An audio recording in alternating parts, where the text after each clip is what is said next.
Yeah, welcome. I just coming on to share a little bit more about Cauldron Intensive and the process. I'll be sharing a lot in writing, whether that's on social media or on the blog or through my newsletters, as well as I'm preparing a lot of the preliminary material for those entering the container, which starts on the 2nd of February. Okay. Um, and the sun here is really, really low. It's only just after 2:30 in the afternoon, and it's already sinking. So it's dazzling me a little bit as I'm recording this. So the process of doing these monthly meditations, following the medicine wheel, looking at the elements and becoming familiar with how those different elements and polarities play out in your life, so that can then help you create balance and harmony in your life as you become more attuned to the subtleties. Okay, so that's part of a learning process that's implicit within the medicine wheel. So a lot of the material is there to support that. But many of us have got this sort of educational trauma and these sort of work ethics that we were conditioned in. And so there's often this feeling of like, oh my goodness, I've got to do all of this stuff, right? And it's not like that. Anybody who's been on a cauldron with me, they know I produce a lot of material, but it's there to support, to be a supportive structure. It's not compulsory. And part of that is there's this intention setting process. That the intention setting, that the planning, it's like going on any journey. Okay, you do all of your planning, you do all of your packing, but once you head out that door, you don't know what's going to happen. But you've done, you've decided on what you're going to take with you, and you've made an itinerary, and that might change. And this is the same. It's all in that planning. It's all in what you decide to bring with you, and a big part of that is the intention setting. And the more that you can really spend time with that, the more it will guide you through. So some of you will know that I followed a Buddhist practice. I was in the community led by Thich Nhat Hanh for 16 years. That is in the lay community. And what I love, Thich Nhat Hanh used to talk about, our practice is, or our intention is like the North Star. It guides us. We never expect to get to the North Star, but by making a plan, by having intention, by following our practice, we have a purpose, we have a direction, and this is what guides us. And once you enter into the container and we start out on that journey, anything could happen, right? You can have that intention, and I encourage people to shift and change their intentions, either through having a vision board or an altar or something that can adapt. They can shift and change and adapt to new information that's starting to come in, new ideas that they hadn't envisioned before. And we spend a lot of time on this in this container. We're going to spend a lot of time with each element or then polarity. We're spending a month, and then each week we're going to look at each element or polarity through a different lens. And there will be material there, but whether you engage with that or not doesn't, it's not that it doesn't matter. It's not compulsory. It depends on the experience that you want to have and where you are on your path. Okay, so we'll be working with fire. I'll already be providing material around that. But what I really want to explain more is more about the nature connection exercises, and a little bit more about um, each of the elements. So fire, is this sort of initiatory, um, innovative, motivational energy. Okay. And but it needs all of the other elements to exist. Otherwise, it's just a spark and it goes. If you don't have fuel for that fire, there's nothing to sustain it. If there's not enough air, it can't breathe. If if there's not enough water, if there's not the right balance of water, the material will just go up quickly and it'll just be an inflammation and then it'll die out. So each week I will be providing material to encourage you to have a look at how fire interacts with each of those elements, and then again in each gateway, water, earth, air, and then in the sort of upper, the masculine polarity and the masculine aspect of each of those elements, and then the feminine aspect of each of those elements.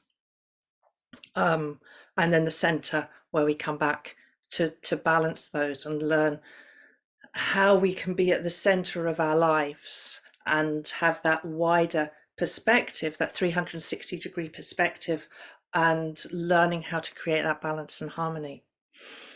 So we'll look at the purity of fire. We'll look how fire relates with water, how fire relates with earth, how fire relates with air. Okay, so just to give you an idea of some of the exercises that might come up, or meditations, and most of them can be done in nature, but safety is an issue. So if it's like it is here today, it's icy, so it might not be safe for you to go out, depending on what your individual capabilities and capacities and situations are. Okay. So fire, say with water. So what sort of effect does fire have on water? It's something we use every day when we cook, if you cook every day. When you cook, you use fire to heat water, or very often maybe you boil a kettle, which again, that is fire heating the water. That is heat, it is energy. For the sake of this, we will call it fire. And then what does that water do? Through being heated by the fire, it is then able to expand and infuse flavors of food to create nourishment. And then it goes on to involve the other elements. Okay. But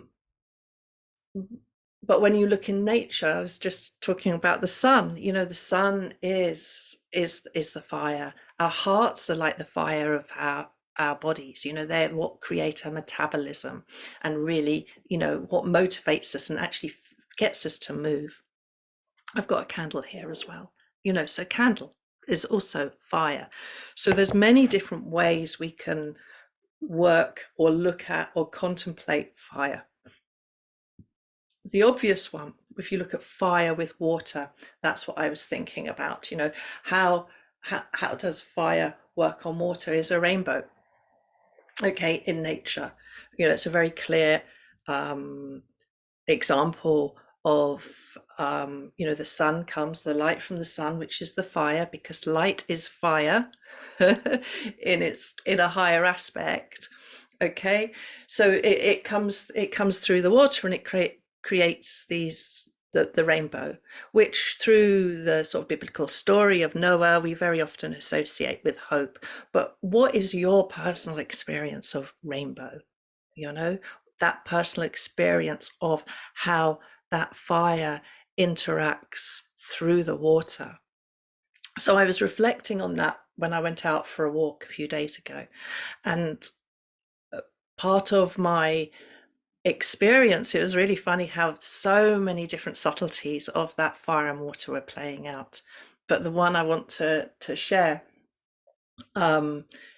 is when I got down to the shore. We have quite a rocky shore here, that the seals were out, and there was a lot of seals, and there hasn't been so many here for a while, and they were jumping like dolphins, and I love it when they do that. They don't do it very often, but they were so joyful. um and and I was contemplating this as well, and it's always wonderful to see the seals. And then a rainbow appeared in the sky, and it was this beautiful rainbow. It's like a double rainbow, like all in but one rainbow, not separate, So like this really wide band of rainbow, really, really bright, really, really vivid. And then there was a triple, there was sort of another two rainbows, sort of slightly more muted as well. It was just amazing. And it was just such a beautiful example of this work, right? Um, I'll explain a bit more about that bit later. So while this rainbow was there, I went and sat on a rock, and I was sort of watching the seals and that. And as the rainbow faded, it came into this like circle. So it's like this rainbow portal. So I thought, oh, I'll go on a shamanic journey through this rainbow portal. And as I closed my eyes to do that, one of the seals barked. And of course, I opened my eyes, and they were jumping again. And as they did that, the sun, because of where the sun was, it came through and it lit up these mountains, like in the distance on the horizon. And they were like this orange color, like a sandstone orange, but they looked like the pyramids from Egypt. I'm just hearing a plane go overhead, like just as I'm going like this, like taking off. Um, so there was this whole story that unfolded from that experience of fire on water. Okay. And in my experience of this work, and that I call earth dreaming, which is one of the threads, like the medicine wheel through my work. These stories unfold, and they bring information, and how you interpret that symbolism can be very personal.